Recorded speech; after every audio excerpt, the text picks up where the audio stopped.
we go. No? Yes.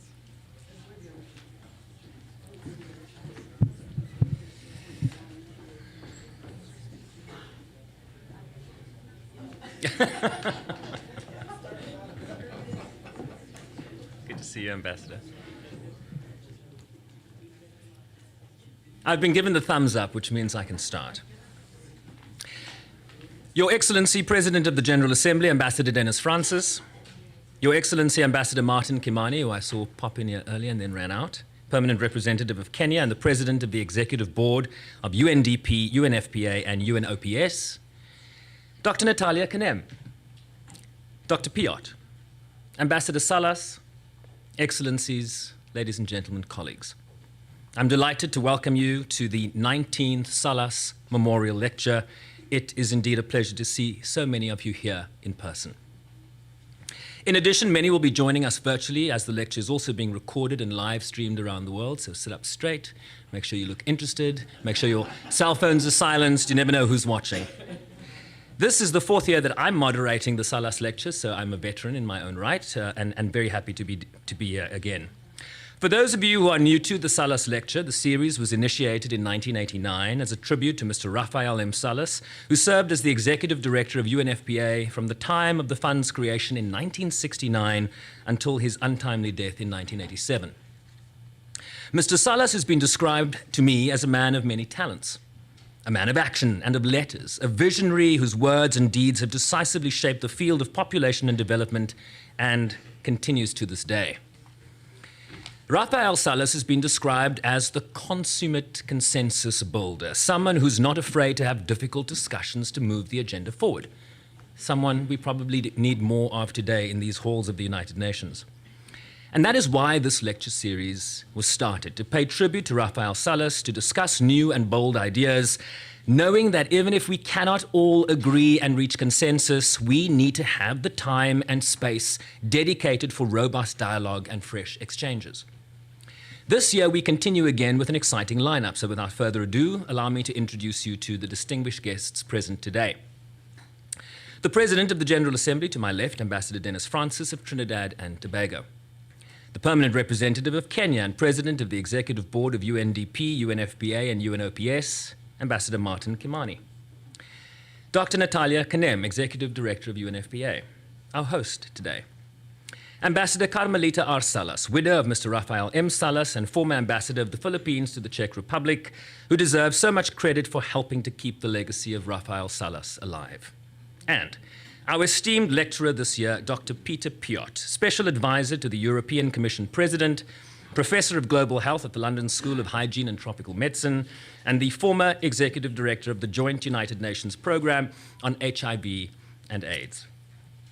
Today's lecture will have two parts. First, we will have some introductory remarks by our speakers on stage, followed by Dr. Piot's lecture. That will be followed by an interactive discussion with Dr. Piot, where we look forward to your interaction and your questions and comments. It is now my honor to give the floor to the President of the General Assembly, Ambassador Dennis Francis. Sir, you have the floor.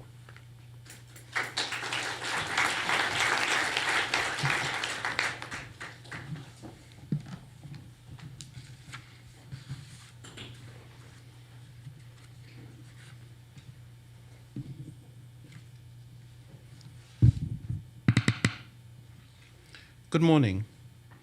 UNFPA Executive Director, Dr. Kanem, Excellency Martin Kimani, Chair of UNDP, UNFPA, UNOPS Executive Board, Excellency Ambassador Carmelita Salas, Special Advisor and Professor of Public Health, Dr. Piot, Excellencies, ladies and gentlemen. I stand before you humbled and inspired by the words and deeds of a remarkable individual whose legacy continues to shape our world. Today we gather in this eponymous hall to pay tribute to former UNFPA Executive Director, Dr. Rafael Salas, who once said, "The question of population is not and must not be a matter of numbers only. It is a matter of human well-being." Rafael Salas, as the pioneering leader of the UNFPA, pursued what he knew to be right, and undeterred by the daunting task of changing mindsets, he transformed a modest 5-person team into the world's leading provider of multilateral population assistance.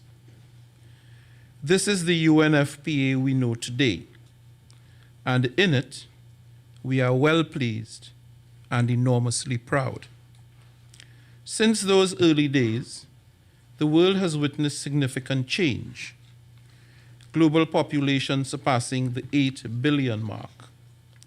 UNFPA has carved out a niche for itself, and in that regard continues to play a pivotal role in advancing gender equality, promoting access to sexual and reproductive health care, ensuring safe childbirth, and safeguarding women and girls from violence and harmful practices.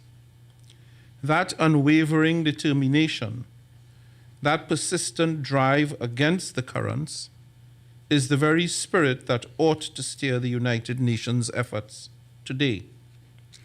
Ladies and gentlemen, in a global landscape fraught with complex, multifaceted challenges and escalating, protracted divides, today's lecture is especially timely. SDG on ensuring healthy lives and well-being is umbilically linked to gender equality and women's empowerment. They are two sides of the same coin, one unified cause. Less than 2 months ago, the heads of state and government gave their assent to 3 health-related declarations that were subsequently adopted by the General Assembly, a remarkable precedent in the Assembly's history. These documents respectively strengthened the global commitment to accelerating efforts to ensure pandemic prevention, preparedness, and response, action to achieve universal health coverage, and prioritized to end tuberculosis. The COVID-19 pandemic was an unforeseen yet crucial wake-up call, for it revealed the woeful unpreparedness of the global community for a crisis of such magnitude. The pandemic not only exposed in full public view the shortcomings of the global health systems, it also prompted a re-evaluation of our approach to health. It did not merely test, but indeed it put on trial the humanity of the international community, thus sparking profound reflections on the very essence and meaning of international solidarity and cooperation. And the inequity of the international and national responses eroded the fragile commodity of trust among and within nations. Trust in science, trust in governments, trust in institutions, trust in each other, all found themselves compromised and therefore lacking. It is absolutely imperative that we restore it in the interests not only of public health, but importantly, in the wider frame of societal stability. Without genuine trust, the realization of safe and secure global health systems for all, underpinned by equitable and affordable access to health care and services, will forever remain elusive. Ladies and gentlemen, we consider ourselves both fortunate and privileged to have you here today, Dr. Piot, and eagerly anticipate your expert insights on the overall experience and work in response to the COVID pandemic. What lessons have we gleaned? And where do you think we still fall short in our collective understanding. From your perspective, what contours would define a new era in global health? In Geneva, member states are diligently working to better the global health architecture, racing against time. Simultaneously, in New York, member states are gearing up for a series of meetings next year, including the high-level meeting on antimicrobial resistance and the Summit of the Future. Today's discussions and the nature of UNFPA's work necessitate holistic, intersectoral approaches that address human rights, social and structural needs, going beyond conventional health perspectives. With this, I would like to express my sincere gratitude to UNFPA for extending the invitation today, and to our esteemed guest lecturer, Dr. Piot. I eagerly anticipate your perspective. Thank you.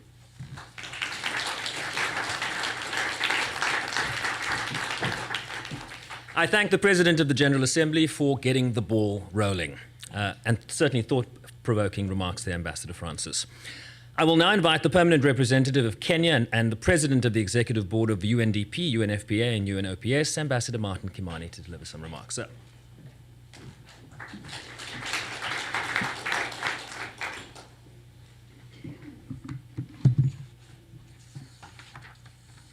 Thank you very much, and good morning. PGA, it's a pleasure to be here and a privilege to be here with you, Dr. Natalia Kanem, Ambassador Salas, and of course Dr. Piot, and all of you colleagues and friends. It's a delight to be here today, and I have a well-prepared speech that I have decided at the last moment not to use. My late friend Binyavanga Wainaina once wrote a long essay, but in a small book, called Beyond the River Yea, Life in the Land Where Sleeping is a Disease. And his assignment, he was famously caustic about NGOs, the UN, and all these institutions that I have worked with. And he took a commission from one of them, which he lambasted himself continually for. And they told him, go to South Sudan and write something about encephalitis lethargica, sleeping sickness, as it's called. And so I don't know what they expected him to do, but he went there and got malaria and was lying there close to death, and then somehow wrote about sleeping sickness from the haze of malaria, and managed to nail not the medical and scientific facts of encephalitis, but its social life. It's how it affected the people who had it, the community that they lived in. And I thought, of course, how brilliant of him to recognize and to show that the science behind this disease, the medicines that are needed, the money that is needed to get those medicines, the medical facilities that need to be built, that is critical. That's what we do at the UN. But also to understand the social life of the challenges that we face, whether it's HIV or sleeping sickness. And I think that is where the work of solidarity and compassion begins. For a Kenyan, and talking about my own country, the arrival of HIV/AIDS in the 80s, like everyone here, was a time of great fear and a time of discrimination and marginalization. I recall being in high school then, and the idea of touching someone who had fallen sick was terrifying. And it took so much to get beyond that stigma. And I want to say how much I appreciate Dr. Piot's work from that perspective of how the science, the inquiry, the courage, and the dedication to do the work that you've done, Dr. Piot, is what ultimately pushes back at the stigma, at the discrimination, at the marginalization. Science and expertise is at the very heart of how we have to respond to the challenges that we are trying to solve every day. From understanding how science can allow us to change the social and cultural facts of disease, how science can help us to change the economic and developmental calculus that allows us to cope and respond to those diseases. It is science that stands as a banner, as a North Star to how we have to structure our responses. And that is why I appreciated PGA, your predecessor, and his focus on science-based solutions and bringing science to the United Nations. We sorely need it, because at this time, we argue so vociferously, our politics divide us so completely, and they're so rarely informed by facts. They're so rarely guided. We're so rarely guided to conclusions based on the scientific facts. And that is why science and people like Dr. Piot are so critical for us diplomats and policymakers to listen to. And it is for that reason that I'm very much looking forward to hearing more about your pivotal work in terms of you as a scientist, as a researcher, and also you as a leader in your field. I also want to commend UNFPA and Dr. Kanem. Since my taking up the responsibility of president of the board, I have time and again found UNFPA continually trying to deepen my understanding, to take me beyond the narrow confines of the resolution or the decision we're working on, and to try and touch the life of those people that UNFPA is trying to work for and with. And this is really credit, Dr. Kanem, to you and your staff for allowing us to be able to look up, to get beyond the many divisions and the many complications we have working with each other, to actually come face to face with the actual facts of the issues that we're dealing with. I look forward to listening to this lecture on a new era for global health, and I'm sure that this insight, distilled from a lifetime of accomplishment. You know, Dr. Piot, by the way, in case you know this, because you've even worked in the University of Nairobi, Africans, all of us are supposed to become doctors. All of us who are not doctors have failed in life. So that's why every African here is filled with admiration for you. So we look forward to this lecture, and I want to thank you, Dr. Kanem, for inviting me, and PGA for being here with us today. Thank you.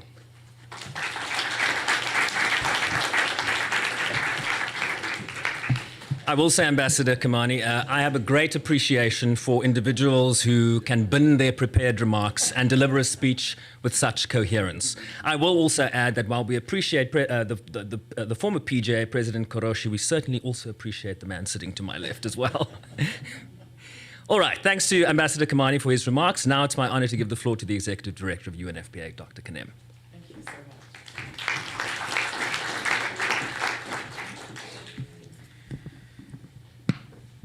Professor Peter Piot, the 19th Salas Memorial Lecturer. Your Excellency, Mr. Dennis Francis, the 78th President of the United Nations General Assembly. Your Excellency, Mr. Martin Kimani, Permanent Representative of Kenya to the United Nations and President of the UNFPA Executive Board. Ambassador Carmelita Menchu Salas, Professor Heidi Larson, Excellencies, distinguished guests, my dear UNFPA colleagues, dear friends and dear young people beaming in from all over the world.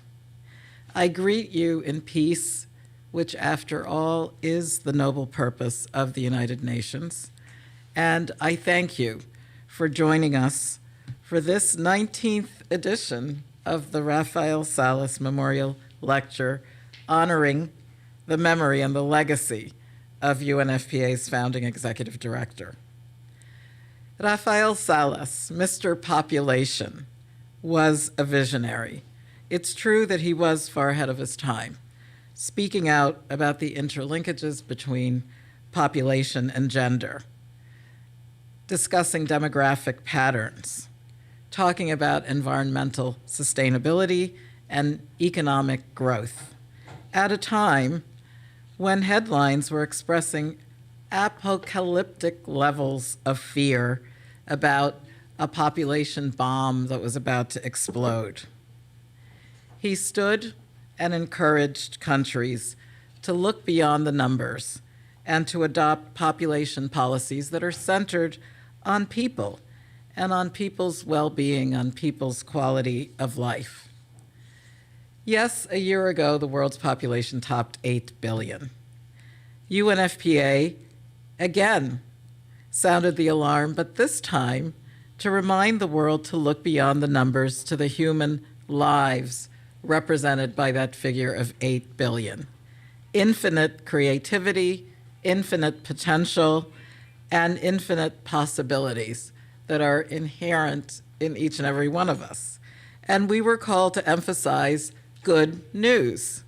More and more people around the world living longer, healthier lives than ever before, thanks to medical advances, reductions in extreme poverty, greater access to education, and progress towards gender equality, of course, which needs to be accelerated. Many of the successes are rooted in the very programs and policies that Rafael Salas, Paeng, and UNFPA championed, and this was more than 5 decades ago. And this we continue to do. We support through our work expanded access to family planning services, the end of preventable maternal deaths, which is within our reach, and putting a definitive stop to all forms of gender-based violence as we orange the world this November. Since the time of Rafael Salas, and particularly following the landmark consensus that we forged as a world community in 1994 at the International Conference on Population and Development, ICPD, in Cairo, reproductive rights and choices have become a reality for more and more women and girls, especially in developing countries. And as we mark ICPD 30 next year, we're going to celebrate the tremendous gains that we've made to date. We have to acknowledge that progress is vastly unequal, and we have to keep moving despite the ongoing impacts of the COVID pandemic, climate change, and the proliferating crises and conflicts, which do threaten to roll back hard-won advances, especially for women and girls and other people who are deemed marginalized. As the world undergoes unprecedented changes, women and girls must be placed at the center of development and of peace. And how successfully we do that will define our common future. So when our 19th Salas Memorial Lecturer thinks about peace and development, as he does quite a lot, as particularly relates to the future of global health, which is his topic today, I assert that, like Rafael Salas, Peter Piot is a trailblazer. His achievements spell the history of global health over a half century, yes, as discoverer of the Ebola virus, a pioneering HIV researcher, as the founding executive director of UNAIDS, as a distinguished academic leader, but also as someone who was part of a community and who was passionate about making those inequalities turn into equalities. I was so fortunate a few years ago being awarded the honorary fellowship from the London School of Hygiene and Tropical Medicine. And I was doubly honored to receive this distinction from Peter at the time when he was the school's director. Today, he and Heidi Larson and I have been focused on Lancet commissions. The one Peter and I serve on is titled 21st Century Global Threats to Health. And here we have a diverse group of experts from across the globe, and we've tasked ourselves with examining key threats with a long-term view of the future to the end of the century and identifying solutions towards the year 2100. Peter's vast experience, his keen insights, his willingness to debate, his political acumen, forged in the trenches of the global HIV response, the Ebola response, and so much else, and his passion for public health and for young people to take leadership and see solutions. These and all have made an invaluable difference to the Commission's work and to all of our work across UNFPA and those of us who serve in the health professions. Therefore, Professor Peter Piot, 19th Rafael Salas Memorial Lecturer, I am delighted that you have agreed to come and share your insights with all of us today. Thank you.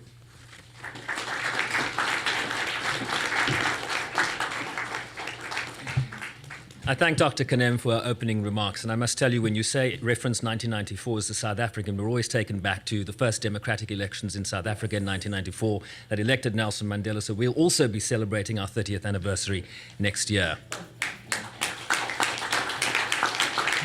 Not that I deserve any applause for that, but thank you. All right, I'm now delighted to introduce Ambassador Carmelita Salas for her opening remarks, please.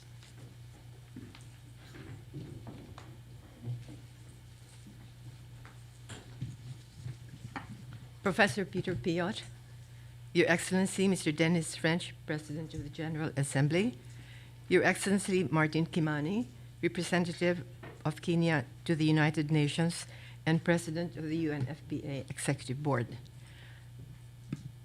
Professor Heidi Larson, Executive Director Natalia Kanem, distinguished guests, colleagues, and friends.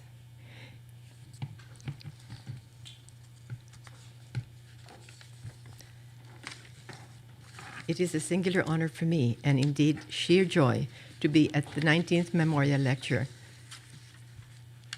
Natalia, dear Natalia, my sons join me once again in thanking you for your commitment to the continuity of the lecture series. Rafael traveled a vast world. A sister of mine would remark to him, at this point, the question is probably not how many countries you have been to, but how many countries you have not been to. His quick reply was 7. That would be whittled down to 5. Kiribati, Tuvalu, Tonga, Vanuatu, and Brunei. In 1983, Rafael, already an Undersecretary General at the United Nations, accepting an honorary degree from his alma mater, the University of the Philippines, remarkably would say, "Whatever I may become, I proudly wear the cloak of a Filipino. And whatever I may achieve ultimately has its roots in the soil of my homeland." Those of you here who have been to the Philippines know that on the Philippine table you see rice for breakfast, for lunch, for dinner, and in between. And yet, for decades, the Philippines imported rice, never having managed a harvest that could feed its population. In 1967, the Philippine president assigned the task of reaching sufficient production to Rafael, then a high-ranking member in his cabinet. With workdays that stretched to as much as 17 hours, he crisscrossed the country by plane, by boat, by banca, by jeepney, anything available, to reach the tradition-bound farmers to convince them to use the new high-yielding variety, seed variety, and to introduce the necessary expertise and technology, delivering what he had promised the farmers in terms of government assistance. He gained their trust. And in less than 2 years, a bumper crop would change the Philippines into a rice exporting country. In 1969, the administrator of the UNDP, Mr. Paul Hoffman, persuaded Rafael to take over the direction of a new and unknown trust fund in an area so sensitive that few would have bet on its chances for success. The same strategies he used in the Philippine rural communities, Rafael used in the sophisticated international environment of the United Nations. The transplantation proved gainful. The conflict to consensus shepherding of countries into awareness of the link between population and development resulted in the recognition worldwide of the importance of population in development programs. This has shaped government policies and helped change the lives of millions of people, and provided a path towards securing the future of children still unborn. Today, the very technology that has made the path easier to navigate brings with it formidable challenges. For instance, the welcome capability for speed in global travel has also made COVID-19 a global presence. The lecture series is indeed fortunate to welcome someone to focus on a timely topic, a new era for global health. Dr. Peter Piot, thank you ever so much for accepting Dr. Kanem's invitation to speak today.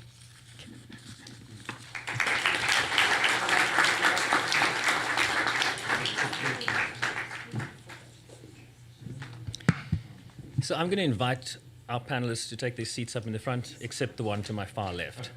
You stay right there, please.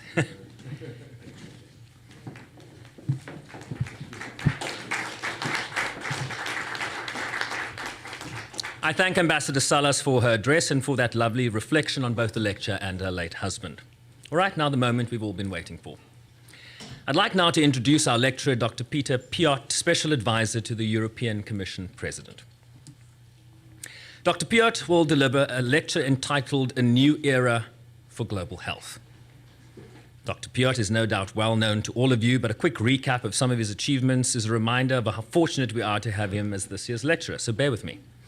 Dr. Piot is the Hander Professor of Global Health and the former Director of the London School of Hygiene and Tropical Medicine.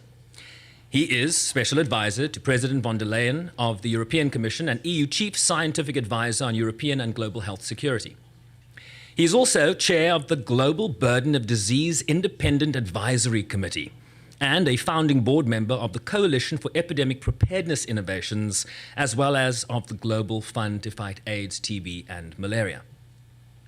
He was the founding executive director of UNAIDS and Under-Secretary General of the United Nations, serving in that capacity from 1995 to 2008. He might also have met South Africa's former health minister, Manto Shabalala Msimang. We'll talk about that later. During the era when South Africa was debating whether HIV caused AIDS, right? You remember that? In 1976, he co-discovered the Ebola virus and led pioneering research on HIV, women's health, and infectious diseases.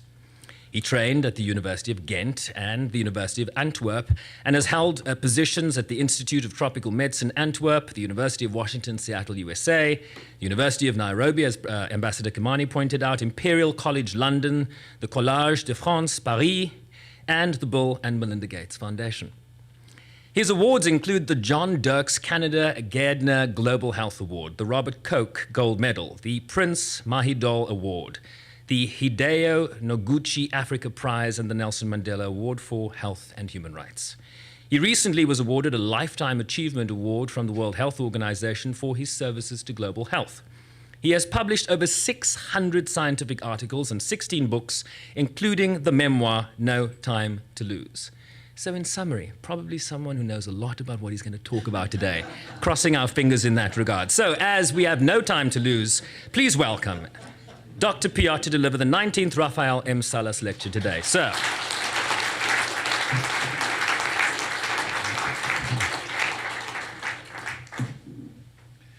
thank you very, very much for these nice and kind introductions. And Your Excellency, President of the General Assembly, Ambassador Dennis Francis, Your Excellency, Ambassador Martin Kimani, Kenya, a country I owe a lot to in my formative years, my good friend, Natalia Kanem, and thank you, Ambassador Rita Menchu Salas, for the kind introduction.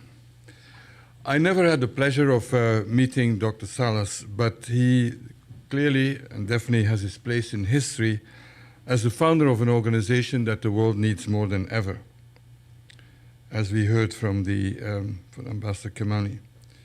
Besides clearly being a uomo universale, a Renaissance man, and we all owe a lot to this towering figure.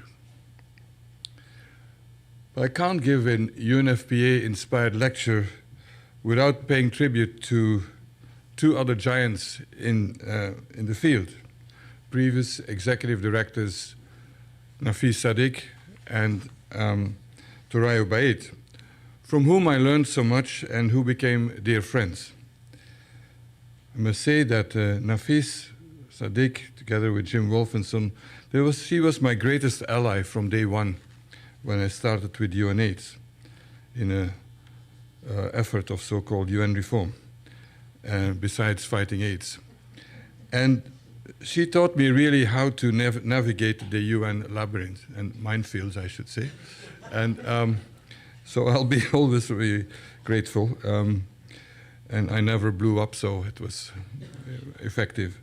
And both Toraya and her deputy, Purnima Mane, helped me understand also how to work with partners and with people who not necessarily agree on most of the things that I believe in. So I'll also be very grateful to them. And then there's, of course, my sister, Natalia Kanem, a prominent leader we know, and both an activist and a consensus builder. So that's an interesting combination, and it's exactly what we need, and not only in this field. And we go back a few decades, I'm afraid to say, though we never overlapped in the UN system. That's also interesting. As Natalia, as you said, 2 weeks ago now, 2 weeks ago, we were together in Addis Ababa for the commission that you co-chair on global health threats to the health for the rest of the century, looking beyond 2030, because it's really time we do that. So you always get the easy questions. Thank you, Natalia, for leadership, inspiration, and friendship. My all-time favorite quotation is from the great Indian writer Arundhati Roy. It's actually a long meditation on what she says is the only dream worth having, which is to live while you're alive and die only when you're dead. Just think of that when you take your shower or you have a glass of something.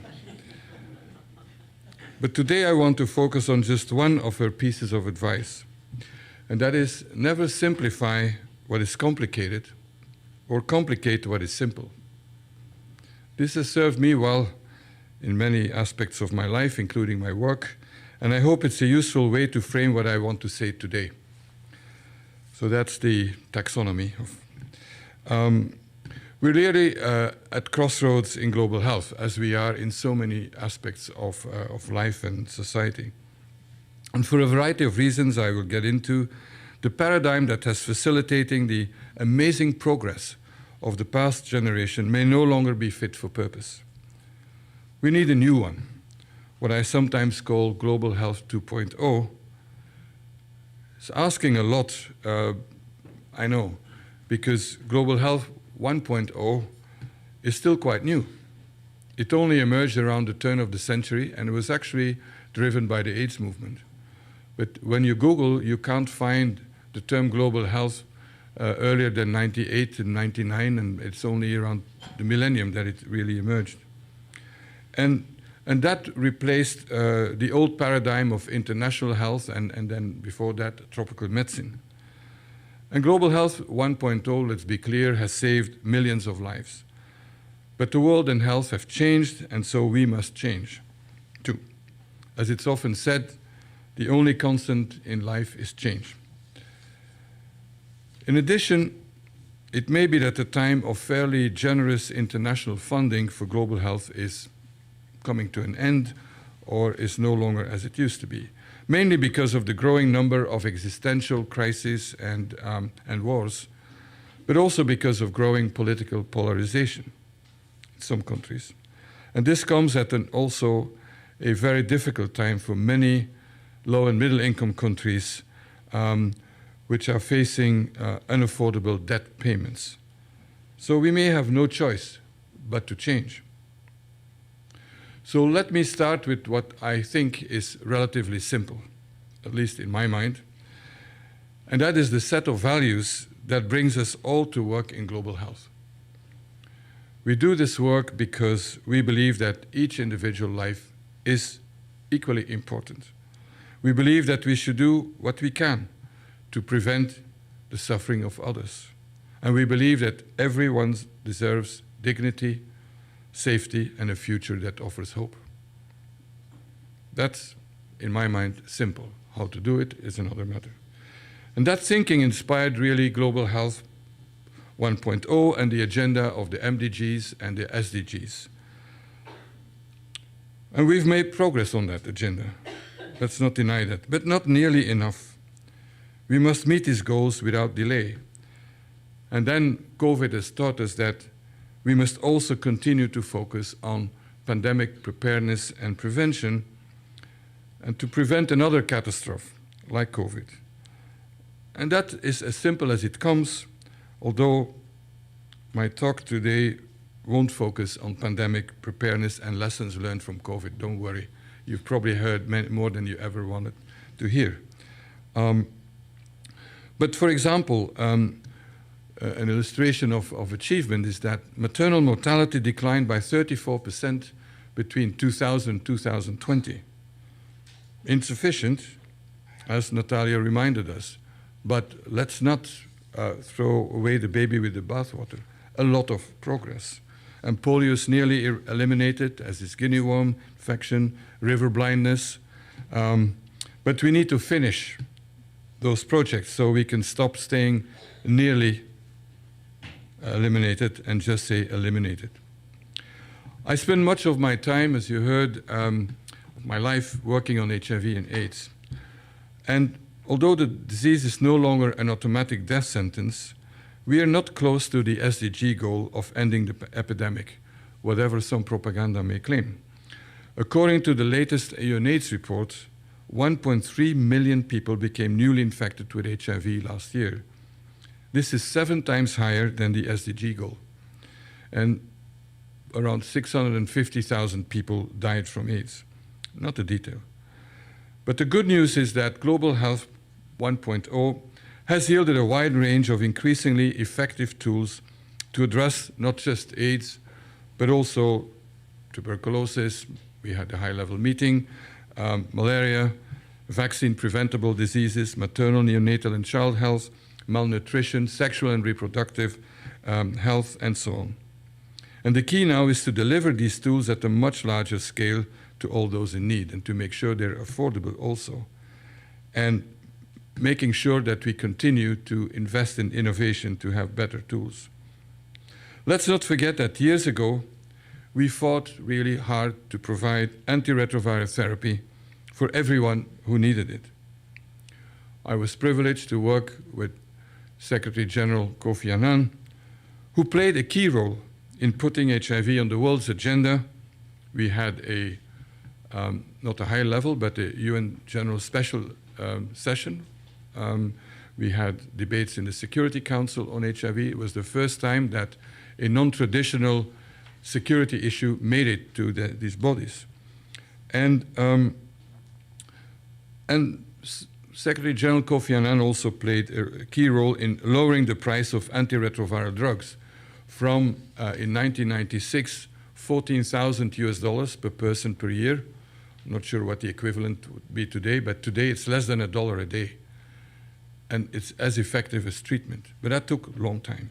But now, thanks in large part to the US PEPFAR, the President's Emergency Plan for AIDS Relief, and the Global Fund to Fight AIDS, TB, and Malaria, both established at the beginning of this century, over 30 million people are now on life-saving treatment, including in the poorest countries, a true success story. So we can and we must fight for the Global Health 1.0 agenda, the classic agenda that is saving lives every day and can save so many more. It won't be easy by any means, but it's simple in the sense that we have a pretty good idea of what we need to do, and we have the tools. Now let's move to what's complicated. And the complicated things we sometimes try to make too simple. And I would say that I always think that overpromising and oversimplifying can cloud strategic thinking, and in the end, when we fall so short, it can be demoralizing. So we need to really carefully think what we say that we're aiming for. When I was at UNAIDS, we liked to use slogans as a rallying cry. One of our most effective ones was, know your epidemic, know your response.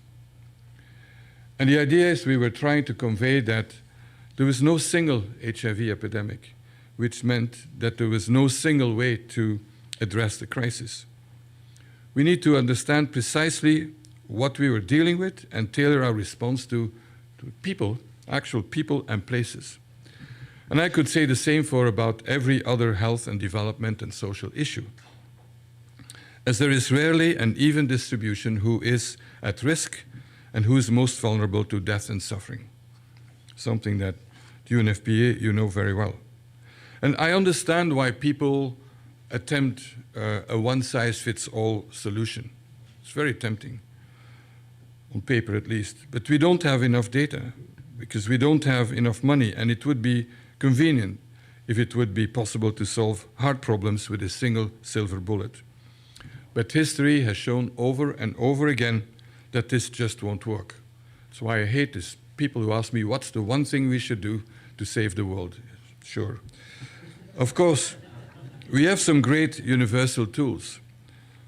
Vaccines, bed nets against malaria, antibiotics, so on. But what's important is deploying them with precision. How do we not only reach those in need, but cater to their unique needs? And be creative in delivery. We need as much innovation in delivery as delivery of innovation. Now, people's needs will change dramatically in the years and decades to come. And I want to focus on three massive historical trends that are going to fundamentally shift the foundations of global health. Not to mention every other sector I can think of. The first one, came up already, is climate change. And many commentators like to swing back and forth between extremes. On one hand, the planet will no longer exist. On the other, some innovative solution will present itself and stop climate change in its tracks.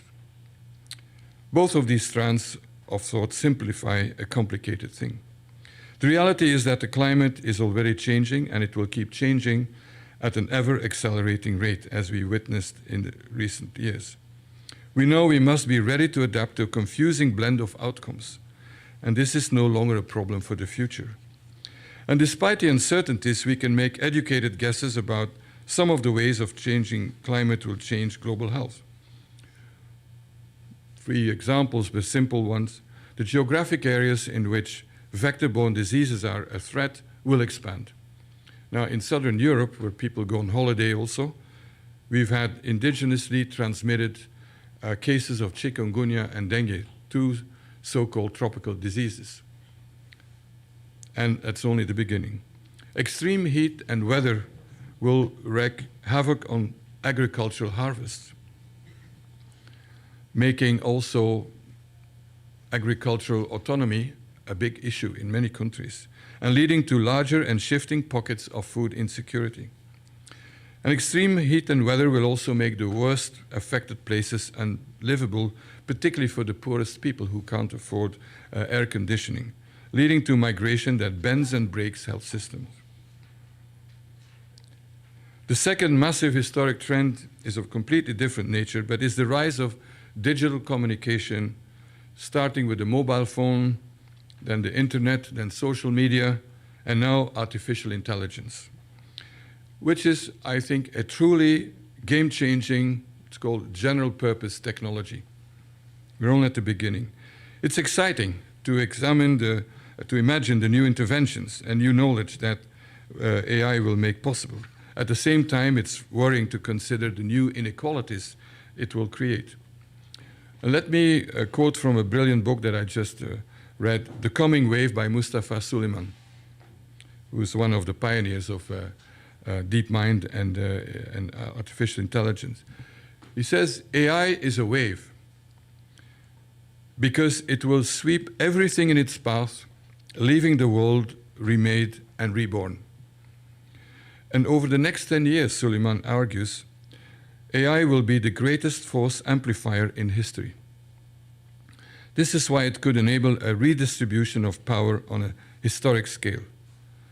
The greatest accelerant of human progress imaginable.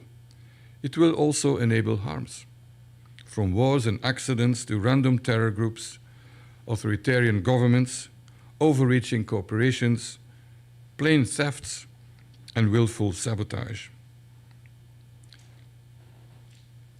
That means it's our job to harness AI.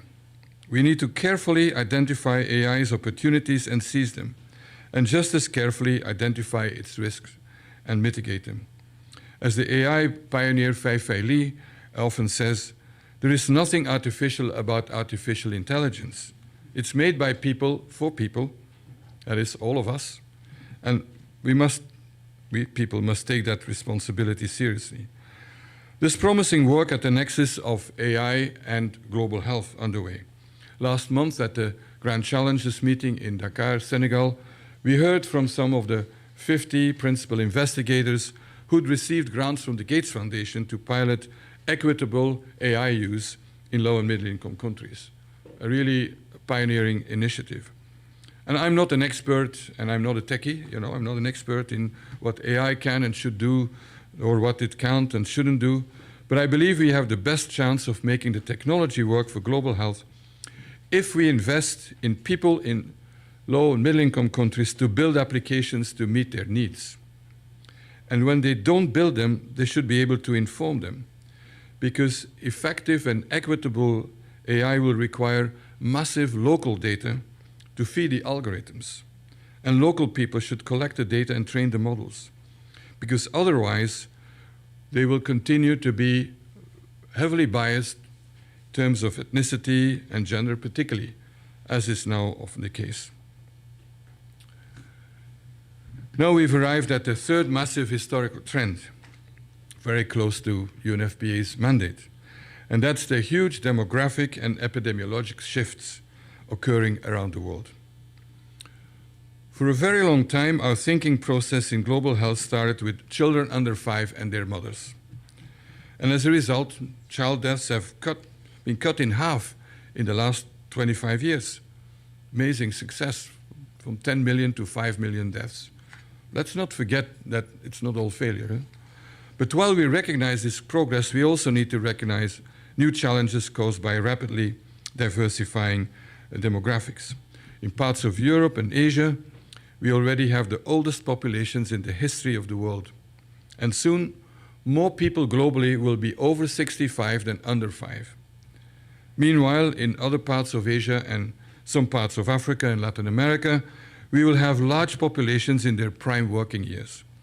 We hope these regions will reap a demographic dividend and experience rapid economic growth. But even that positive change will affect health priorities. And then these societies will also continue to grow older. And however, as also highlighted in the UNFPA's annual report, some parts of Africa, particularly in the Sahel and Central Africa, will continue to have a very young population and rapid population growth for foreseeable future. Because the continent is so young now, with an average age under 20, it's slated to more than double in size by 2050. Another massive dislocation that we need to be ready for. And that's on top of climate change, which is affecting the same regions in a big way, and environmental degradation, if not violent conflict, generated by a deadly synergy of all these factors. Demographic changes mean also that patterns of morbidity are changing. Non-communicable diseases, especially cardiovascular disease and diabetes, are already the leading cause of death worldwide, and they're growing. And this acceleration is especially pronounced in low-income countries. Here's a quick breakdown of what we're facing. The burden caused by these chronic conditions increased roughly 20% between 1990 and 2019, but it's now accelerating.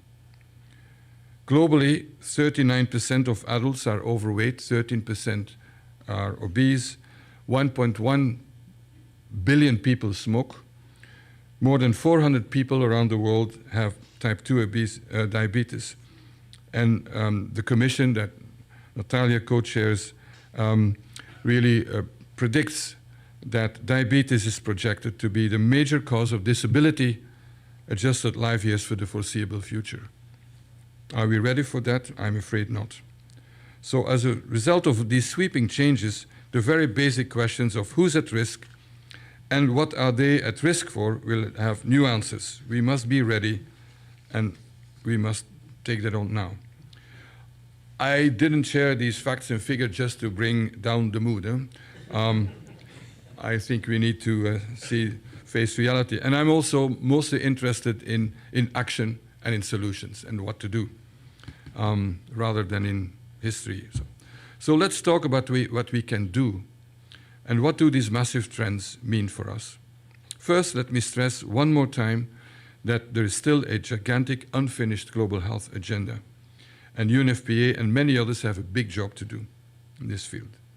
And that includes, of course, an area I've been closely involved with, pandemic preparedness. But while we can't stop focusing on these things, we also have to start taking on new things. And this is further complicated by worrisome trends in global health financing. For example, addressing cancer, hypertension, diabetes, cancer in women particularly, as it can be devastating in many populations. We need to add that into infectious diseases programs. Right now, we are not equipped to do so. Development assistance in health is totally lopsided in favor of infectious diseases. We must also get serious about healthy longevity. I don't use aging since I'm 74, but it's a term I learned in Singapore and from a major report of the National Academy of Medicine of the US.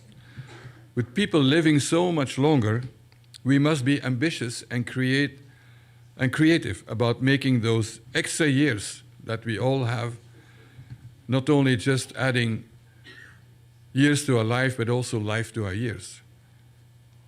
And, that these extra years are healthy and fulfilling, both for people, for the individuals and their families, and for society. It's a debate that we are kind of, at the moment, we're putting our head in the sand for. We must invent also and onboard new AI-powered solutions. Try not to create new AI-powered problems and solve these problems we create in spite of ourselves. And they may be very useful to address the other thing is that we really need to build health systems, primary care, that are flexible enough to withstand epidemics and migration, while also providing care for the young and the old who are suffering from chronic conditions, and invest far more in prevention, not just in expensive hospitals. In short, what we have to be able to do in the future will be immensely complicated, if not somewhat overwhelming, and we can't try to oversimplify it. That's the sad truth. This is the what. Now let's turn to the equally important how, the how to do this, which often is far more important and yet forgotten. How can we do the work of global health differently in the future? And again, I don't dare to say this is simple, but I'm optimistic and that this is possible. The changes I envision mostly come under one heading that I would like to highlight. And I admit that there are other angles that one can use. But for me, it's empowering regions. I hope that Global Health 2.0 is no longer thought of as a single global entity, but rather a collaboration, a federation, among many regional entities. And for me, that was the silver lining of the COVID pandemic. We started this change, see this change in COVID.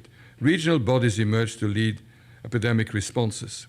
And I had some experience with that also in UNAIDS, for example, with working with CARICOM, that was really took the lead as a body for taking on HIV, because it was the second largest affected region in the world. And that's also Ambassador Francis, I had the honor of meeting the mighty sparrow as a big advocate.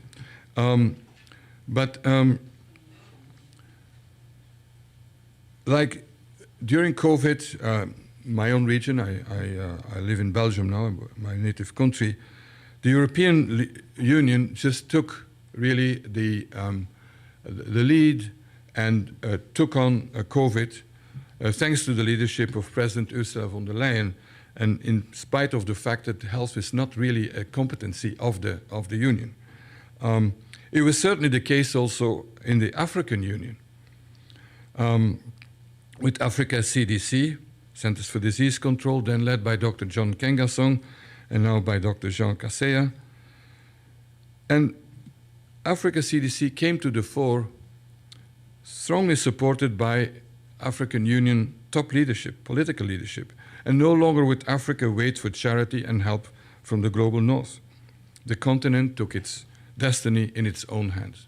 For me, that's a very positive silver lining of a deep crisis.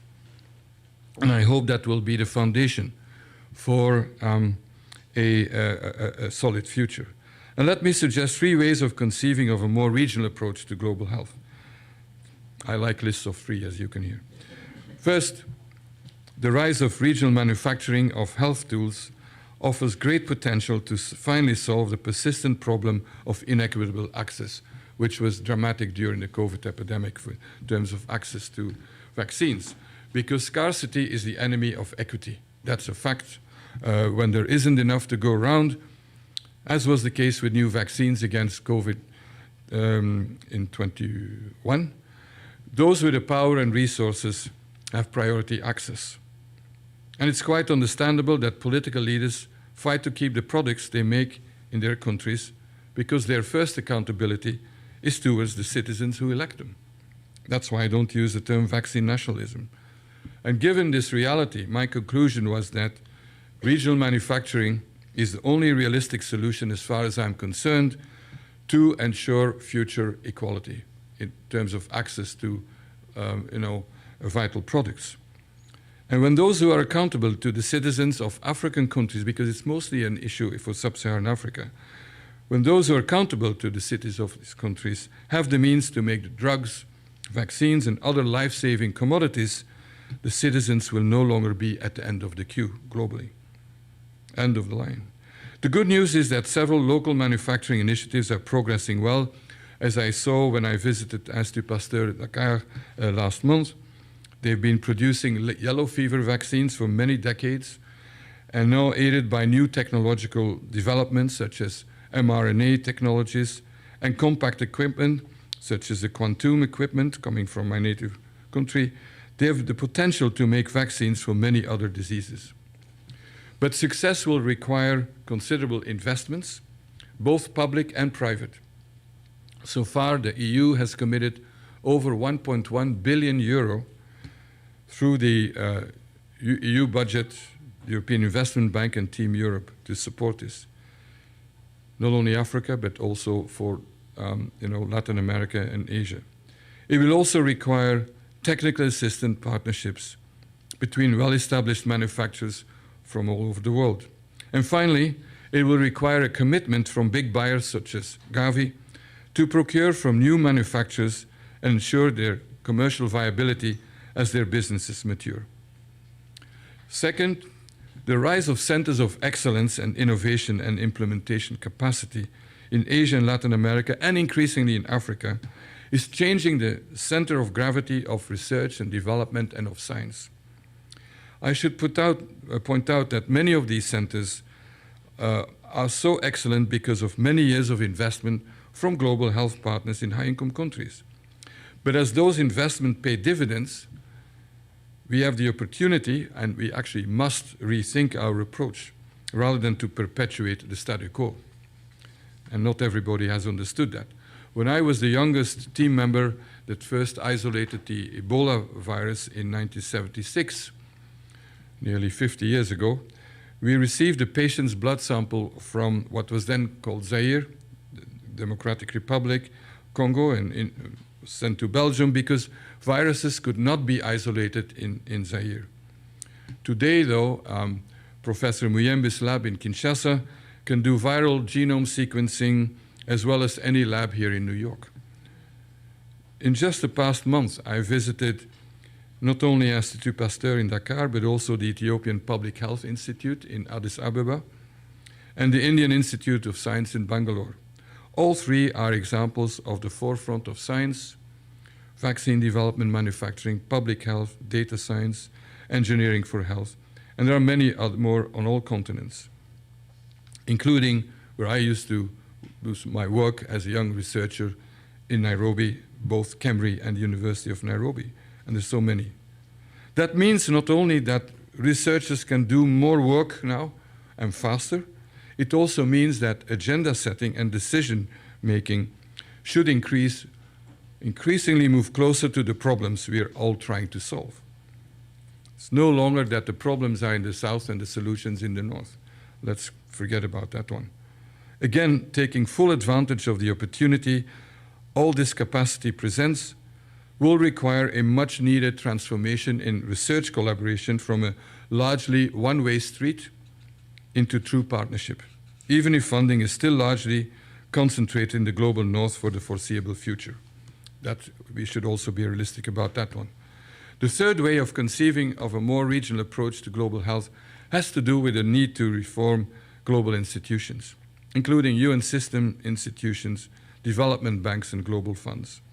Those funds, specifically the Global Fund and Gavi, originated around the turn of the century, of the millennium.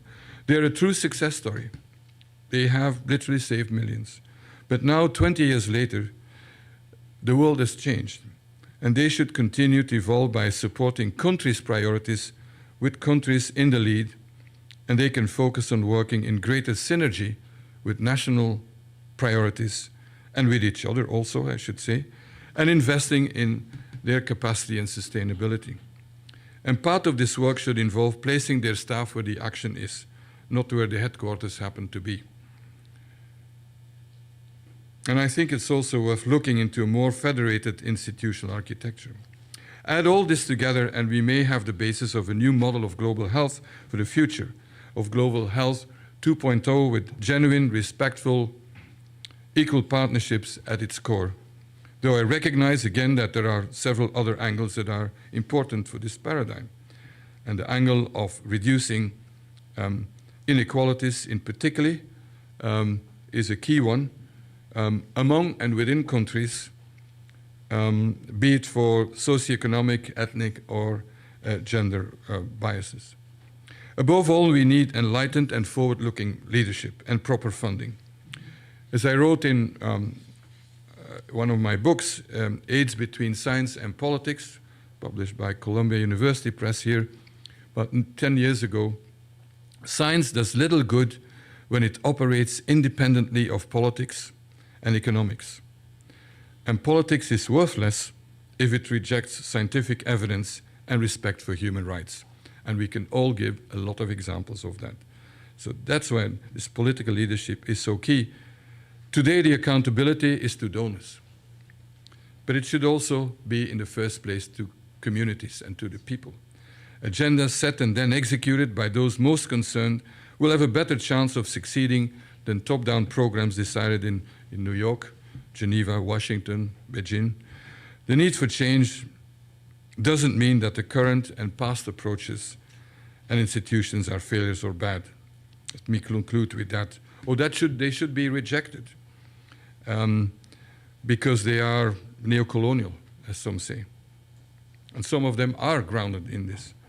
But we shouldn't reject that.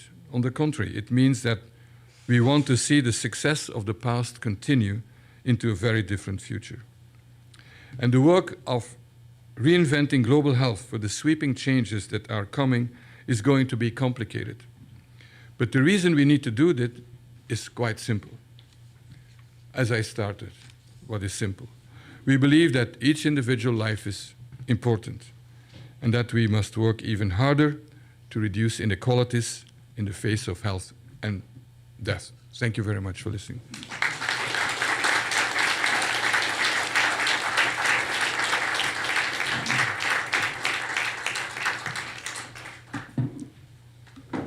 Maybe to direct you to one of those over there. Yeah. I thank Dr. Piot for that insightful lecture, and perhaps as we transition on stage, let me do a quick summary as is our tradition. He says that we are at a crossroads in global health. We need a new paradigm, global health 2.0. The world and health have changed, so we must change as well. International funding for global health is coming to an end, with implications for low and middle income countries who already have high debt burdens. COVID has taught us how to focus on pandemic preparedness, but he didn't want the lecture to be about that. Think carefully about what we are aiming for. Tailor responses to people and places. Solving problems is often localized. Innovation is a key word that you will hear in our discussion moving forward. Geographic locations where vector-borne diseases occur will expand due to climate change, food insecurity, migration, and so on. Focus on game-changing general-purpose technologies, including artificial intelligence. It's our job to harness AI while identifying risks and mitigating them. The best chance of making tech AI work for people means AI needs to be localized. New challenges, rapidly shifting demographics, old people, young people, affecting health priorities, population growth, a massive dislocation we have to be ready for. Chronic conditions accelerating, cardiovascular disease, diabetes, obesity. Diabetes is becoming a major cause for concern for disability moving forward. We're interested in action and what we can do. Gigantic unfinished global health agenda also have to start taking on new things. Development assistance in health is lopsided in favor of infectious diseases, so we have to focus on everything, walk and chew gum at the same time. Invest in new AI-powered solutions at the local level. Build health systems, primary care that can deal with the full spectrum of need. I have in inverted commas here, immensely complicated. How? Rise of regional manufacturing of health tools. Scarcity is the enemy of equity. Rise of centers of excellence and innovation. Capacity are key. Transformation in research collaboration. We need to reform UN institutions, multilateral institutions, enlightened and forward-leading leadership, political leadership, of course, very important. We saw how important that was during the COVID-19 pandemic. And of course, that question is often asked, what's the one thing we should do to save the world? His response, sure. Okay, just in summary. So before we move to the second part of the proceedings, our panel discussion, we'll see now a short video about Mr. Salas. I invite Dr. Piot, who has already taken his seat, to take his seat, and I'll join you in a moment. Please watch the video.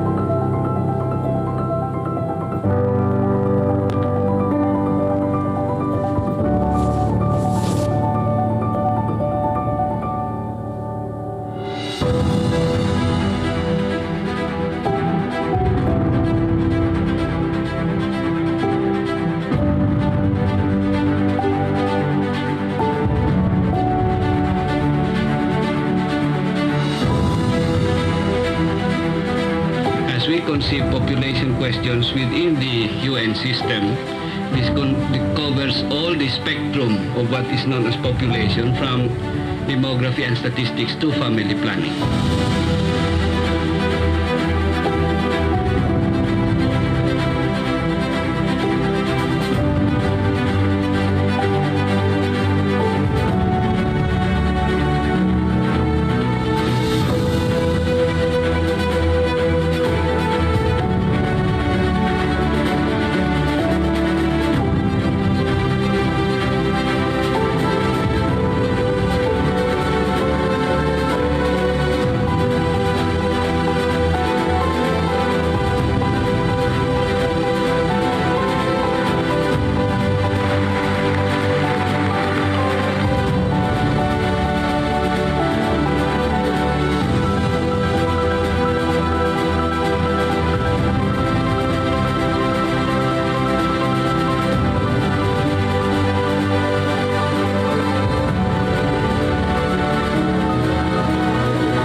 Inspired, is this microphone on? Yes, it is. You're inspired. Thank you so much for those insightful thoughts and for sharing them with us, Dr. Piot. This is part of the interactive segment of our discussion today. So at some point, I'll be throwing it forward to you. Think about your comments. Think about your questions. I'm coming to you in just a few moments. But let me begin.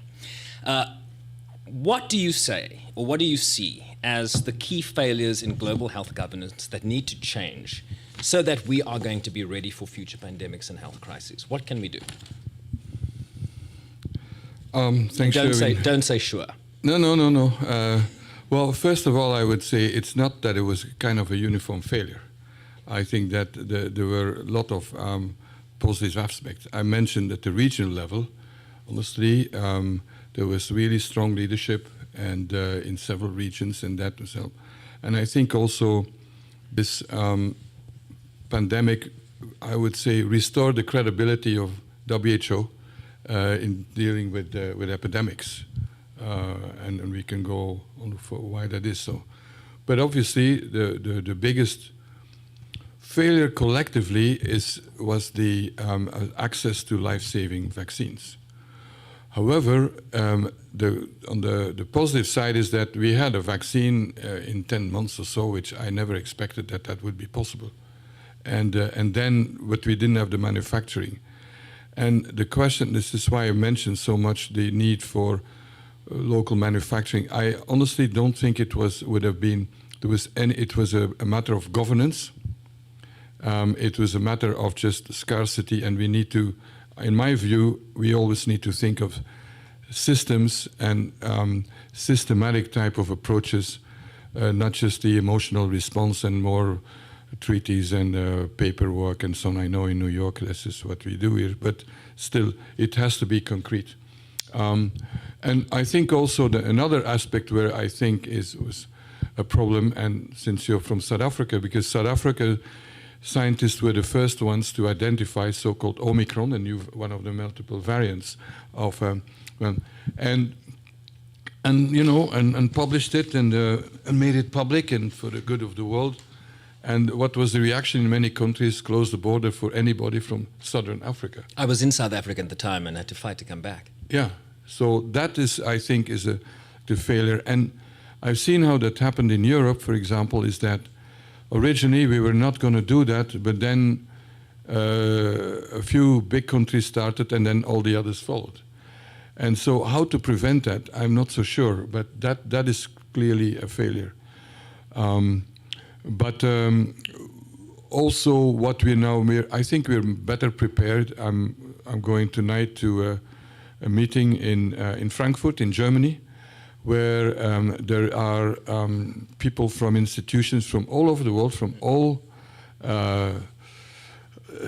continents and many countries and institutions, including from South Africa, and putting together systems for, now that sounds very weird, but wastewater surveillance. So in other words, in wastewater you can find out whether the population is using cocaine or whether viruses are circulating. It's a cheap and affordable way to do that. And so things are getting organized. The problem, of course, is with all the wars and all the problems we have, that we may forget that there is definitely going to be a next pandemic. When and where and how, nobody knows. You talked a little bit about World Health Organization credibility, and I want to press you on that because I lived in the United States during this latest COVID pandemic, and it was politicized to the hilt. Yeah. And so I want you to talk about the work that the World Health Organization needs to have moving forward to maintain that credibility, right? There was also some debate about the timing of when it announced that this was a pandemic of international concern. It waited a week. There was, going back and forth, and only then to come forward and say this is a pandemic of international concern, and then the political football that the World Health Organization itself became in countries like the United States in particular. What's the relationship between maintaining that credibility and the role of political leadership moving forward? Yeah, I mean, first, I do agree that I was too slow in recognizing the epidemic. So there is this whole architecture of international health regulations and so on, so that is not dynamic enough, and we have a big problem that because this is in international rules, and either something is a big epidemic or there's no problem. It's like you have either an earthquake on the Richter scale of let's say of 12, and something that's 5 or 6, no problem. And so we need to reform that so that there is a gliding scale, let's put it that way. And both the African Union and the European Union have now decided that they will declare something of an emergency, an epidemic, and not wait for the global one. And that's important also because many epidemics are regional ones. They don't become pandemics. And I think the key is of credibility is to be scientifically and technically solid. That is the basis for it. But then, in this country and a few others, but particularly here, the politicization of it had basically nothing to do with COVID, nothing to do with a virus, or it was always about something else. And you can say the election, or I mean. Yeah, election, president. I mean, this. So how to manage that? I don't know. And the problem of the reality of the WHO and of other intergovernmental organizations is that there are mutually exclusive interests of the member states, of the governors of these institutions. So that's why my approach in UNAIDS had always been we stick to the science, to the facts, and also to why we're doing this and to the right of everybody to have access. But that's easier said than done. Yeah. The big takeaway I'm getting from you is that everything is local. Responses need to be localized. There is not one silver bullet for everybody that is universal. So my question leads to my next question. What are the 3 most important actions to end inequities in access in healthcare? You talked a little bit about localized manufacturing as one element. What are the other 2? Yeah, I still am a strong believer in that of the need for global institution and for otherwise, I mean, I can't imagine I wasted few decades of my life, and that can happen. But no, and I always say that you can say it's a talk show, but as long as people talk, they don't kill each other. And we have to see that there are international agreements and norms and so on. But at the end of the day, if that's not translated or driven by the local, it's not going to work. And I think for inequity, probably the most important is that every country needs to have a system of social security, health insurance, the health coverage. That is the basis of everything. And then the global inequality, I mentioned manufacturing, that is one aspect of it. But again, this is not specific for health. There are so many inequalities. I mean, look at your country. You can't solve the health inequalities without addressing a lot of the rest. And of course, you have a very particular history of apartheid and so on, what's one of the lessons for me is that the impact of injustices are going through many generations. We see that in the Caribbean, we see that in the whole of Africa. So that's a. I mean, you're speaking to the cross-cutting nature of the Sustainable Development Goals. Yes. You deal with women's equality, which is goal 5. You're improving the child's ability to go to access healthcare, access school, food, and so forth. So it's about implementing all the SDGs and as I say, walking and chewing gum at the same time. Yeah, exactly. But the problem is that it's easy to become paralyzed if you make a whole list of everything that is not going and all the problems. And so that's why I then say, okay, that's the interest of SDGs and others, and even more of the MDGs, although they were more restricted. Then we try to solve a number of issues, and at the same time hoping that the whole system will emerge. I mean, it's like becoming, I didn't realize that, but for the Philippines, Dr. Salas did, that now you're exporting rice.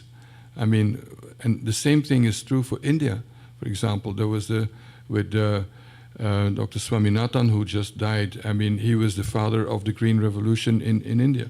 So you can do things. That doesn't solve all the inequalities, but at least now, indigenously driven malnutrition, because there's a lack of food, is no longer there. So I'm a pragmatist, so let's see what we can check. And then, but it's important that whatever we do, we look at it through several lenses. And the lens of reducing inequality. Everything we do should contribute to reducing inequality, be it ethnic, gender, etc. Including stopping all the wars, right, Dr. Piot?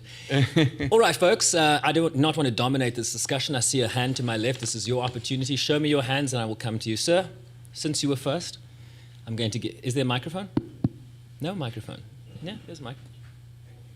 Please introduce yourself and direct your question. Good afternoon. I'm Senen Mangalile, the Consul General of the Philippines in New York. Dr. Piot, what do you think, how do you view culture and everything associated with it, like religion, superstition, tradition, as a barrier to global health solutions? And if so, what should the scientific community do to ensure that this hurdle is overcome? Thank you. Yeah, I think it's a bit like AI. I mean, it can be a barrier, an obstacle, and it can be an ally. And so we need to make sure that culture is important, religion is important for many, many people. And so turn it around. And for example, when I was more of an AIDS advocate, I always had lots of interactions with religious leaders across the spectrum.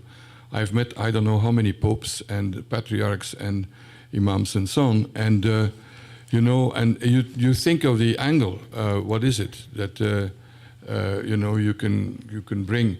So I think it shows that this is then not a global type of thing. I mean, some religions, like the Catholic Church, is pretty much of a global type of organization, but most religions are not. And so you work with them, and you have, say, again, I'm thinking since my neighbor is from South Africa. Go on. Desmond Tutu, for example, okay. Yeah, so it was not only a big advocate for against apartheid, but also for TB. There are Desmond Tutu centers in Cape Town and so on. So, and then you have, you know, the fundamentalists in religions, whatever the religion is, they're a problem. And if they become very, very influential, then we're in trouble. And they're usually...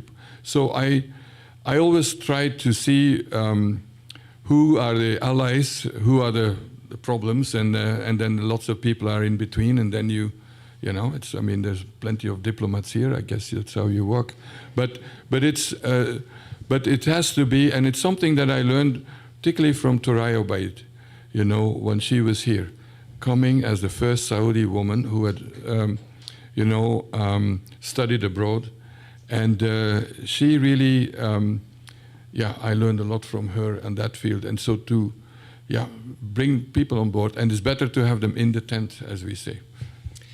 Ambassador Kimani spoke earlier about the imperative of science being front and center, and I wonder how that plays itself out in the current dynamics where you have social media, yeah, and the proliferation of misinformation, where science is competing, where fact is competing with fiction. What's your sense of where we go and how we manage and mitigate the risks involved in that? Yeah, I think, as we heard also today, it's one of the biggest issues, I think, of our time, and that is the polarization, but also the mistrust, the distrust, misinformation. It has always existed, but you at a barber or in a cafe or whatever, and then, okay, that's it, and you go home and think of it. And now it's amplified on a large scale. And the reasons behind it are often very, very diverse. Some of it is also not just spontaneous. I mean, it's orchestrated campaigns, populist politicians, etc., sometimes foreign states and so on. We should not be naive about that. But what I've learned from my wife, Heidi Larsson, who studies this, is that we need to listen and understand first. And we need, and because it may be different in Trinidad, Tobago than in Kenya or in New York, and it may be different in the Bronx than in Manhattan. And some of it is grounded in history, you know, of abuse and so on, and so that we have to understand that. But then I think we have to really act. Where I personally have, I still don't know what to do is when you are dealing with someone who says the earth is flat. Then I'm... Punch them. Well, you know, you see what I would like to do, but I'm not doing it. Because you need to keep people on board, but that's a big issue. And so, again, sensitive issues that in many cultures that UNFPA is dealing with, how to deal with that. My principle is you never change the message, but how you tell the story is different. But you can't compromise on certain things like human rights and gender equality and so on. So that's, but how to do that, it has to be, starting with respect, even if you think that, it's completely crazy. But Right. Well, I will say in a world of vaccine misinformation, I got my flu and updated COVID shot last week, so I hope you can feel the love from this side of the room. Same here. We're a safe Cheers to pair. that. Question time, folks. Anybody else got a question, please? Hi, Peter. It's great to see you and Heidi. My name is Mark Feinberg. I work at an organization called IAVI, which develops vaccines and therapies for diseases that disproportionately impact people living in low-income countries and is foundationally committed to equitable access. There are a lot of great things in your presentation that I could ask about, but the one specific thing I will raise now is the issue about how to make the vision of local manufacturing as a key to a greater, more equitable access in the future a reality.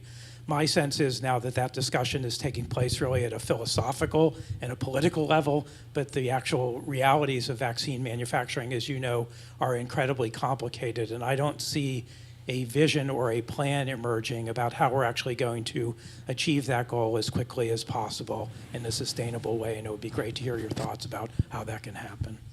Yeah, thanks, Mark, and thanks for coming. Because IAVI has been really at the forefront of trying to develop vaccines where there is, let's say, market failure. I'm a bit more optimistic than that. I mean, there's a lot of talk, of course, but I mentioned Institut Pasteur in Dakar. They've been producing yellow fever vaccines for decades.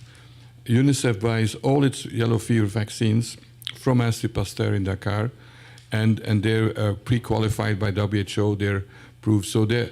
So they have the ability to do it, because vaccine development and manufacturing is extremely complex, as you alluded to, and there are no details. If you drop a detail, then it really screws up the whole process. There's no good vaccine.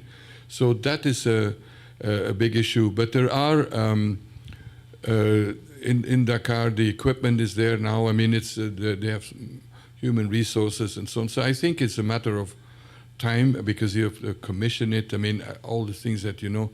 But there are lots of problems, that's for sure. I think Dakar is most advanced. I think in a few weeks' time in Rwanda, in Kigali, there will be the opening of a BioNTech mRNA facility. We'll see what that is. And in South Africa, there are a few companies working on. And I think there's some initiatives in Kenya also, in Ghana, Nigeria.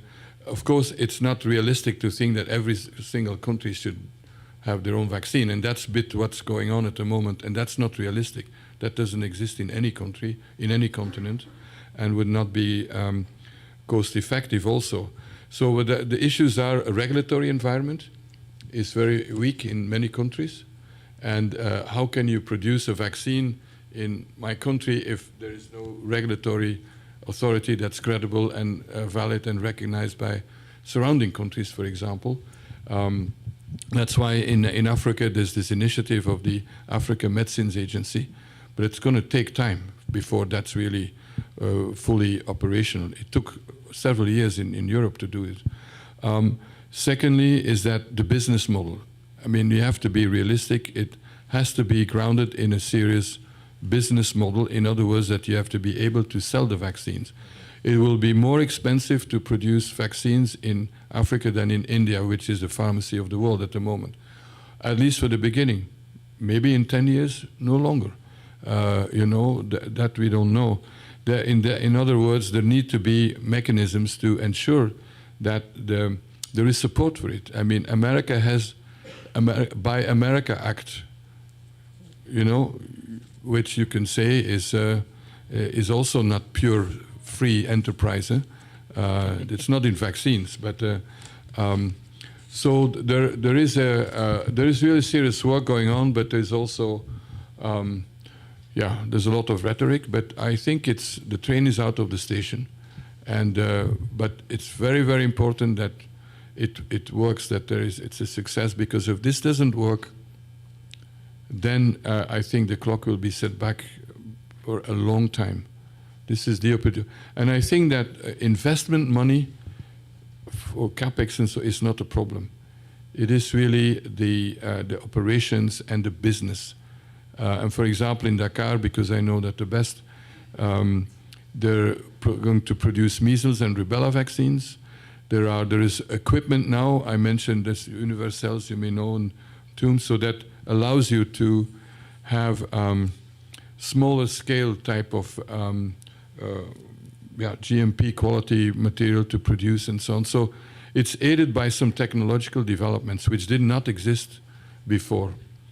But for me, the question is, we have no choice but to do it. Otherwise, we will always have the same problem every single time, that people who don't have the means, are politically not as influential, or countries will be last in the line and will not have access.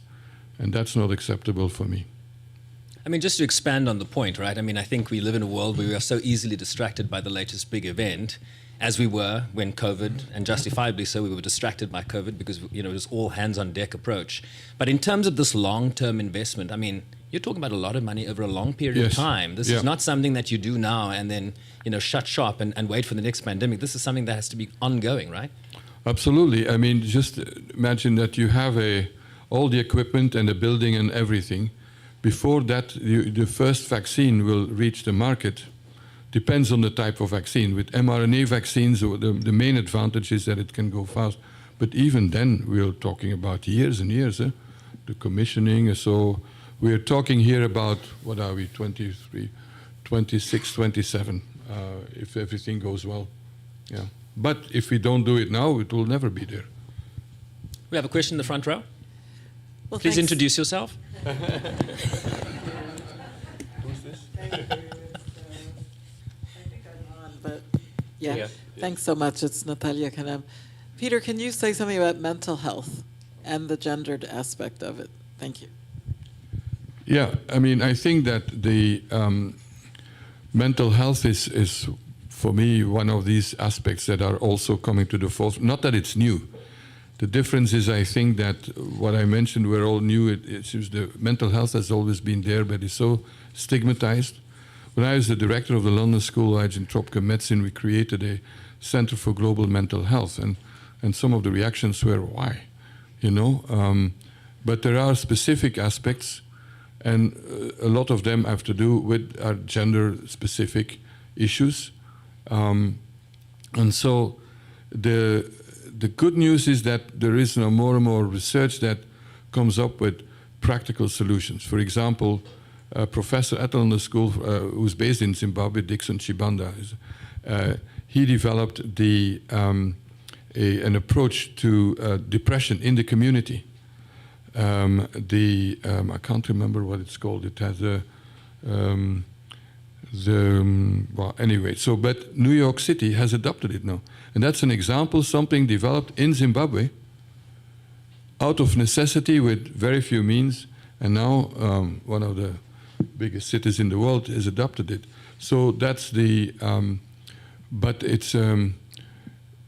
I think the number one issue is recognizing it and the stigma.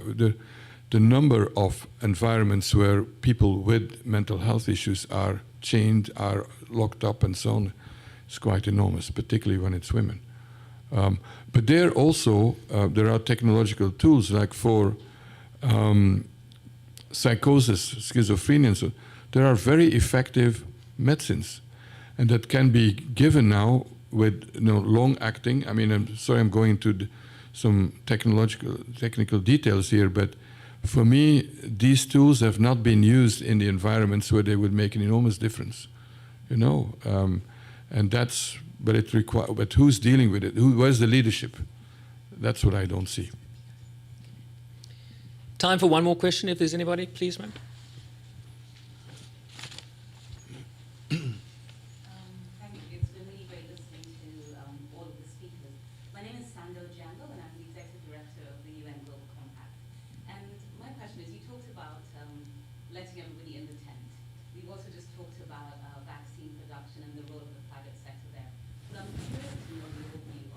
Where you see an effective public-private partnership that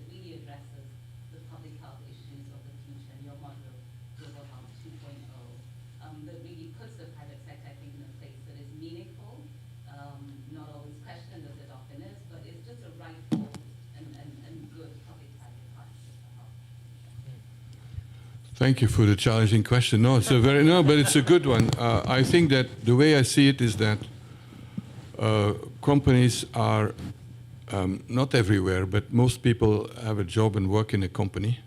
Some are big ones, and so taking care of the health and well-being of your employees is the number one priority. That's not public-private, but secondly, some of the issues are being caused by companies who sell bad things. I mean, I mentioned the smokers, tobacco, but also if we have obesity and diabetes, I mean, that's the food industry and so on. So and dealing with them, trying to make that a safer industry, the profit incentive will make that, and people buy it, that will still exist. But public-private partnerships, I'm thinking, this is now 25 years ago, we established the Global Business Council on AIDS in the old days with Richard Holbrooke, the Ambassador Holbrooke then, and before was the Bill Rody, the president of MTV.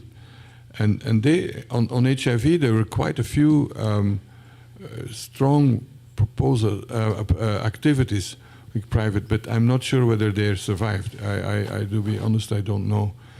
But I think that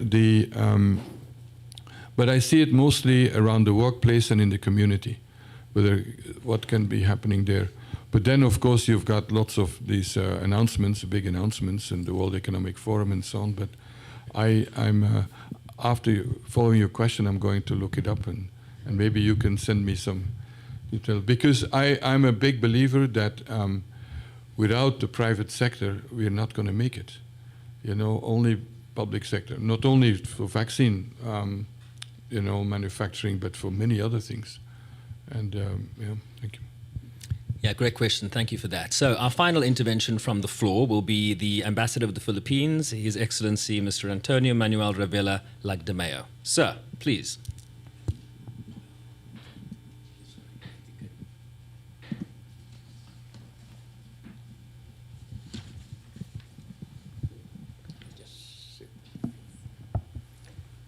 Well, I would like to thank the United Nations Population Fund for continuing to honor the life and contributions of Mr. Rafael M. Salas, a remarkable Filipino citizen and diplomat, to the important discussions on population and development. My thanks as well to our speaker today, Dr. Peter Piot, and his insightful presentation. The landscape of global health is indeed evolving rapidly, encompassing various settings such as hospital care, nursing homes, community health care, the well-being of indigenous peoples, and cutting-edge technologies like robotics assistance, teleconsulting, and telemedicine. To navigate this new era successfully, healthcare professionals must undergo targeted training, ensuring they embark on their healthcare journey equipped with the required knowledge, skills, technological proficiency, awareness of human rights, and linguistic capabilities. The Philippines, recognizing the importance of effective surveillance and response mechanisms, has fortified its commitment to resilient primary health care, extending support at both national and grassroots levels. This dedication is mirrored globally with concerted efforts to ensure health for all, including migrants and refugees, and bolstering macro policies for vaccine distribution.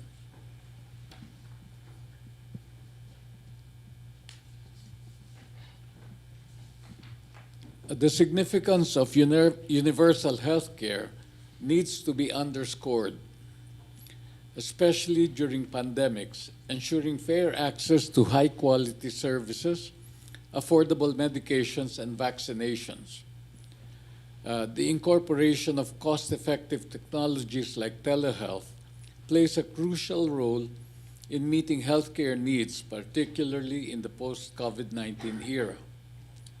Yet, as we concentrate on global health, we must not overlook other sectoral concerns related to health. Policymakers should prioritize enhancing education and skills programs, integrating climate-related policies into urban planning and infrastructure development, and addressing current health inequalities. Key improvements should encompass developing healthcare infrastructure, advancing digital technology, enhancing training, and optimizing supply chains. This intricate intersection of global health and population dynamics demands a comprehensive and collaborative approach. By recognizing the interrelated nature of health with education, social welfare, and environmental sustainability, we can forge resilient systems that address the diverse needs of our populations. Moving forward, let us persist in prioritizing inclusivity, innovation, and collective action, working towards a healthier, more resilient, and happier population. Thank you.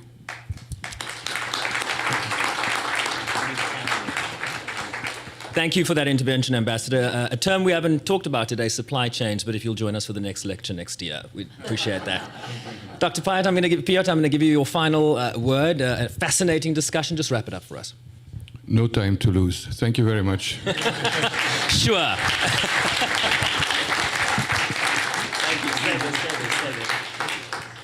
All right, don't go anywhere. We just want to welcome Dr. Kanem. You're going to come up and give some final remarks? No, I don't think so. You're going to wrap it? All right, thanks, everybody. Enjoy your lunch. Thank you, sir. Family photo. Group photo. I'm told group photo. Thanks, everybody.